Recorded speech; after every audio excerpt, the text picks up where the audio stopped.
মা ফাররাতনা ফিল কিতাবি মিন শাই। আল্লাহ তাআলা বলেন, কোরআনুল কারীমের মধ্যে আমি কোনো কিছুর আলোচনা ছেড়ে দেইনি। আমার বান্দার কিয়ামত পর্যন্ত যত জরুরত সব আমি পূর্ণাঙ্গ করেছি, বিস্তারিত বলেছি, কোনো আলোচনা বাদ দেইনি।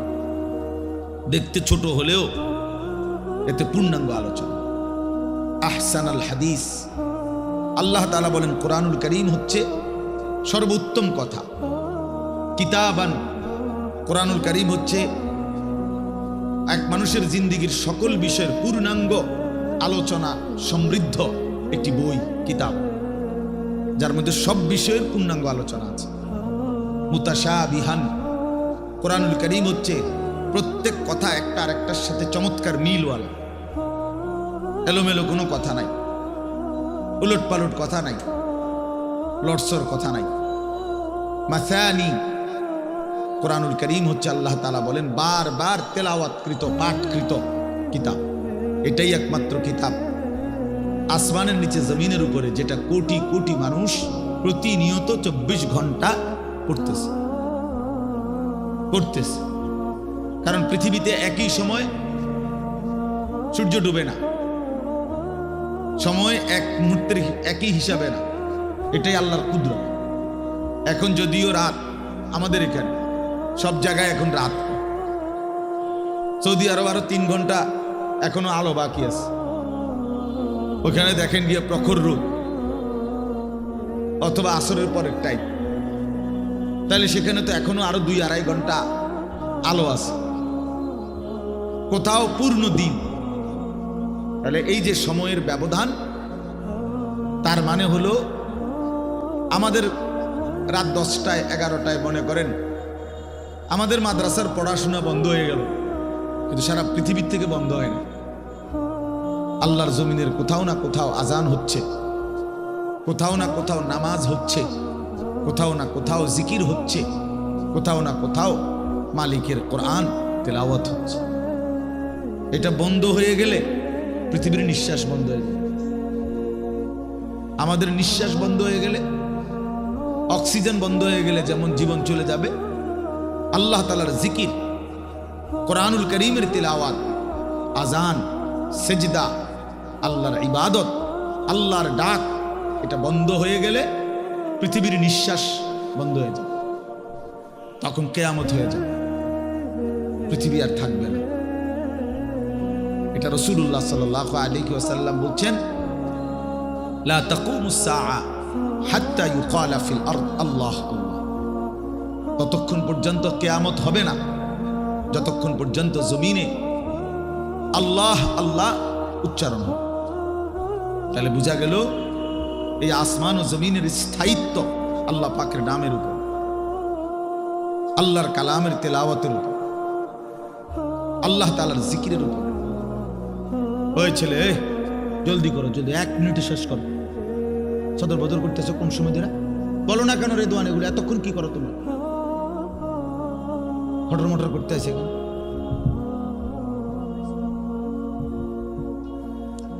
তো এই জন্য বাপ,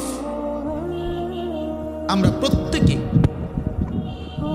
এটা মনে রাখা চাই, কোরআনুল কারীম আমাদের জিন্দেগি পরিবর্তনের জন্য কতভাবে যে আপনার আল্লাহ তাআলা কোরআনুল কারীমের মধ্যে কোরআনুল কারীমের বৈশিষ্ট্য তুলে ধরছেন বহুভাবে। কোরআনবিহীন জিন্দেগি একটা ফালতু জিন্দেগি। কোরআন তেলাওয়াত করতে পারে না, একেবারে দেখে দেখেও আল্লাহর কোরআন পড়তে পারে না, একটা ফালতু মুসলমান, একদম ফালতু লোক, এটা বাজে মানুষ, এটা আকামলা লোক, এটা বাদ কতটি খায় আর ঘুম যায়। আসছে দুনিয়া সিত্তিয়া ঘুম যায়, তুমি চিনছে বাতের থালা, ফাঙ্গাস আর তেলাপিয়া, বুঝেন নাই? এটাই চিনছে, দুনিয়া চিনছে। ভাত, মাছ, বিল্ডিং, ঘর, দালান, পেশাব পায়খানা, যৌন চাহিদা পূরণ, জিফুত লইয়া কাবজাব, এটাই মনে করছে সে জীবন। অথচ এইটা কাফের মুশরিকদেরও জীবন, এটা জন্তু জানোয়ারেরও জীবন।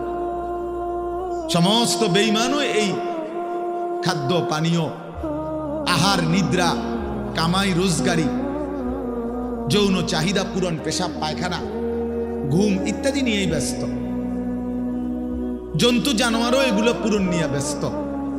তা আমি যে মুসলমান, আমার আলাদা বিশেষত্ব কি? আমার আলাদা গুণাগুণ কি? ভাত খানার নাম নিয়ে মুসলমান বলেন, ঘুম যাওয়ার নাম নিয়ে মুসলমান। তো তাইলে বিল্ডিং করছেন আপনি, আমি একটা বিরাট মুসলমান হুজুর, আল্লাহর রহমতে 6 তলা বিল্ডিং করছি। আপনি 6 তলা বিল্ডিং করছেন? এই 4 তলা 6 তলা 10 তলা এই সমস্ত বিল্ডিং আমাদের বাংলাদেশে যেগুলো, ইউরোপ আমেরিকা এগুলো তো গণা তো ধরেন, তো গরু গরু মনে করেন, এগুলোর তো তারা গরু গরু মনে করেন। আমার একজন পরিচিত আছে, জাপানের থাকে, উনি আমার বলছে হুজুর আপনারা যে সমস্ত প্রাইভেট কারে চলেন এগুলো দিয়ে আমাকে জাপানে ছাগল টানে, ছাগল টানে। তো এইখানে এগুলাতে আমি যদি বলি মিয়া চিনেন কত বড় বক্তা, প্রাইভেট কার দিয়ে আসছি, খামখেয়ালি মনে করছেন মিয়া? তো এইটা কি আসলে? প্রাইভেট কার দিয়ে আইলে কি, সে প্রাইভেট কার দিয়ে তো ছাগল টানে। তার মানে এখানে আহামরি কিছুই না, কিছুই না। এজন্য বাপ, মুসলমানের সন্তান আমরা, আমি একজন মুসলমান আজ এত বছর ধরে, অথচ আমি আমার মালিকের কোরআন পড়তে পারি না, আমার মালিকের নামটাই সুন্দর করে নিতে পারি না, আমার রসুলের শেখানো একটা দোয়া মুখস্থ বলতে পারি না। এর চাইতে দুর্ভাগ্য, বদনসিব আর কি হতে পারে? এর চাইতে ফালতু জীবন আর কি? যে তার মালিকের নামটাই নিতে পারে না, যে তার মালিকের কিতাবই পড়তে পারে না, যে রাসূলুল্লাহ সাল্লাল্লাহু আলাইহি ওয়াসাল্লামের শেখানো দোয়াই পড়তে পারে না, যার কলিজার ভিতরে আল্লাহর কোরআনই নাই, তার জীবনটা একেবারে একটা বেহুদা জীবন। একেবারে পরিষ্কার হাদিস, রাসূলুল্লাহ সাল্লাল্লাহু আলাইহি ওয়াসাল্লাম বলেন, ইন্নাল্লাযী লাইসা ফি জাওফিহি শাইউম মিনাল কোরআন কাল বাইতিল খারিব।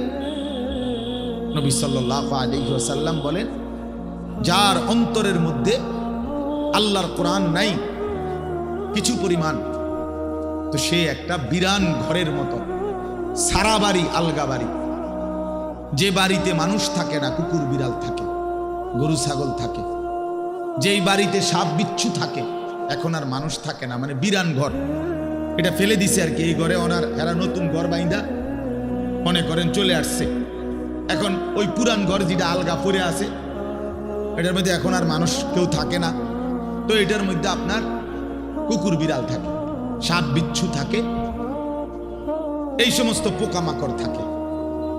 এটারে কয় বাইতুল খারিব, বিরান ঘর, সারা বাড়ি। আপনারা কি করেন আমি জানি না, আপনাদের অঞ্চলে কি বলে সারা বাড়ি? বুঝছেন তো কথা, এটা না কত সারছে বুঝলেই। এই সারা বাড়ি রাসূলুল্লাহ সাল্লাল্লাহু আলাইহি সাল্লাম বলেন, যেই দিলে আল্লাহর কোরআন নাই ওইটা গরু ছাগলের ঘর, ওখানে মানুষ থাকে না। সেই দিলে মানুষ থাকে না, জন্তু জানোয়ার থাকে, সাপ বিচ্ছু থাকে, সেই দিলের মধ্যে চতুষ্পদ জন্তু জানোয়ার থাকে, মানুষ থাকে। এই জন্য কোরআনুল কারীম বিহীন মানুষ হয় না, কোনো সিস্টেম নেই। সেজদা বিহীন মানুষ হয় না, যার মধ্যে সেজদা নাই ওই মানুষ না। সোজা কথা, ও মানুষ উলাইকা কাল আনআম, সে চতুষ্পদ জন্তু অথবা তার চাইতে নিকৃষ্ট, মানে অথবা তার কোনো পরিচয়ই নেই। চতুষ্পদ জন্তু তো একটা লেভেল হইছে, তো গরু ছাগল না, গরু ছাগল না, বলে কি না কিও না, বুঝেন না আপনি কথা? আপনি যদি বলেন যে তো গরু ছাগলও না, তাহলে এতে কি না, এতে কিও না, কিচ্ছুই না, কিছুই না। এটা মানুষও না, জানোয়ারও না, প্লাস্টিকও না, হাফ প্যান্টও না, এটা কিচ্ছু ফালতু জিনিস। হ্যাঁ, যে দিল আল্লাহকে নিয়ে ভাবে না, যেই কান আল্লাহর কথা শোনে না, যেই চোখ আল্লাহর কালাম, আল্লাহর ঘর, আল্লাহর কুদরতের চারদিকে নিদর্শন দেখে না, বিশ্বাস করেন ছেলেরা, তোমরাও বিশ্বাস করো, উলাইকা কাল আনআম, আল্লাহ বলছে ওরা শুধুই কেবল জানোয়ার, জানোয়ার, জানোয়ার, এরা জানোয়ার।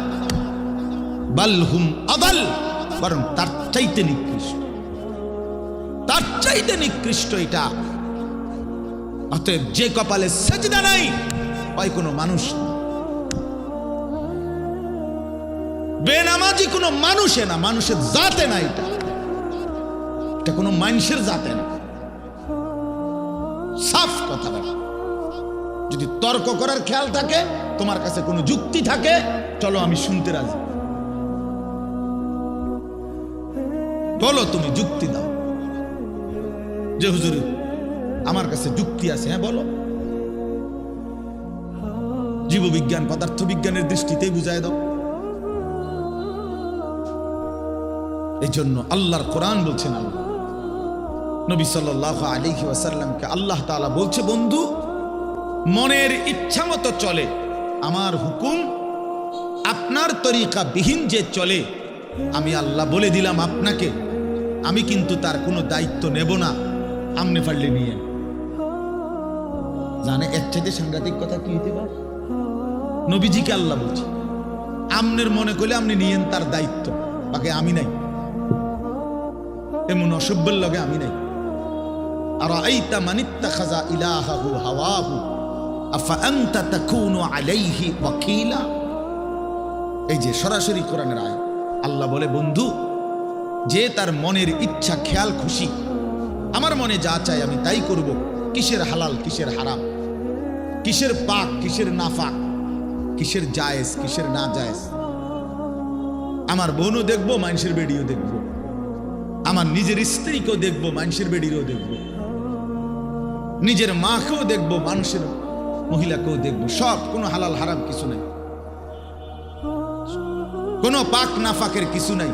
মুতে ধরছে, মুত্তা লাইলাম, চেন টান দিয়ে হাঁটা ধরলাম, আরে ভাই তুমি তো নাপাক হয়ে যাবে, দৌড় বেটা, নাফাক কি আবার, মুতে ধরছে মুত্তা লাইছি, আবার নাফাক কি? এই যে জীবন, পাক নাফাক, হালাল হারাম, জায়েজ না জায়েজ, বৈধ অবৈধ, এর কোনো হিসাব কিতাব যার মধ্যে নাই ভাইয়া, আল্লাহ তাআলা বলে, বন্ধু এ তো নিজের ইচ্ছা, নিজের মনের চাহিদাকে খোদা বানাইছে, তার আলাদা কোনো খোদা নাই। যদি আলাদা কোনো আল্লাহ থাকতো তো সে তো তাকেই মানত, তার কথাতে সে হালাল হারাম নির্ণয় করত, উচিত অনুচিত বুঝতো, সে তো বুঝলো না, মানলো না। কাজে আমি আপনাকে জানতে চাই, নবীজিকে আল্লাহ বলতেছে, আমি আপনার কাছে জানতে চাই বন্ধু, মনের ইচ্ছা মনের স্বাধীনভাবে যে চলে, আফা আনতা তাকুনু আলাইহি ওয়াকিলা, আপনি কি তার ওয়াকিল, আপনি তার অভিভাবক, আপনি তার জিম্মাদারি নেবেন? নবী জিজ্ঞেস, আল্লাহ জিজ্ঞেস করছে, নবীজি নিবিন্নি আমনে কম, আমি নেব না, আমনে নিবিন্নি কম। এখন নবীজি সাল্লাল্লাহু আলাইহি ওয়াসাল্লাম কি বলবে? ও আল্লাহ, আমনে যেটা নিতেন না আমি এটা নিব। কথা বলেন, সবাই বলেন, এ যুক্তি হয় এটা? বলো ভাইয়া। আফা আনতা তাকুনু আলাইহি ওয়াকিলা, আপনি তার দায়িত্ব নেবেন? তো নিশ্চয়ই নবীজি বলবে, অসম্ভব মাওলা, আপনাকে নারাজ করে তো আমি গোটা পৃথিবীও চাই না, আপনাকে হারালে আমার আর থাকলো কি? হ্যাঁ, তো এরপরে আল্লাহ তাআলা বলেন, আম তাহসাবু আন্না আকসারাহুম ইয়াসমাউনা আও ইয়াকিলুন, আপনি হয়তো ভাবতে পারেন, নবীজিকে আল্লাহ বলতেছে, এই নাফরমানগুলো কিছু শুনে অথবা কিছু বুঝে। আল্লাহ বলতেছে, নবীজি আপনি হয়তো মনে করতে পারেন এই বেঈমান নাফরমান পাপীগুলো কিছু বুঝে, কিছু মানুষ শুনে অথবা কিছু ভাবে। আল্লাহ বলে, না, আমি বলতেছি, এবার শুনেন। আল্লাহ বলে, বন্ধু আমি বলতেছি, ইনহুম ইল্লা কাল আনআম, এদের পরিচয় আর কিছুই নয়, শুধুই জানোয়ার, শুধুই জানোয়ার, শুধুই জানোয়ার।